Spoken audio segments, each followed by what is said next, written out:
വീശിയ വല വലിച്ചു കയറ്റുകയാണ്. ഉണ്ടെണ്ണ മീനുണ്ട് കേട്ടോ. എൻ്റെ അത്യാവശ്യം പരലുണ്ട്. വീശിയപ്പോൾ നമുക്ക് മീനെ കിട്ടിയിട്ടുണ്ട്. വീഡിയോ കാണിക്കാം. നന്ദനാണ് വീശിയത്. നന്ദനുണ്ട് കേട്ടോ, വലിയ നന്ദനുണ്ടായിരുന്നു. കണ്ടോ, വീശി കിട്ടിയ മീനെ കാണിച്ചിട്ടുണ്ട്. വലക്കകത്ത് കിടക്കുന്നു. ആദ്യത്തെ വീശി കിട്ടിയത്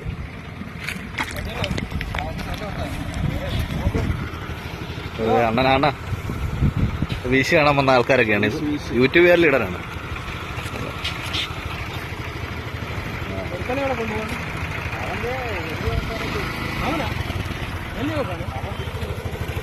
ഒക്കെ കൊടുക്കാം അല്ലേ?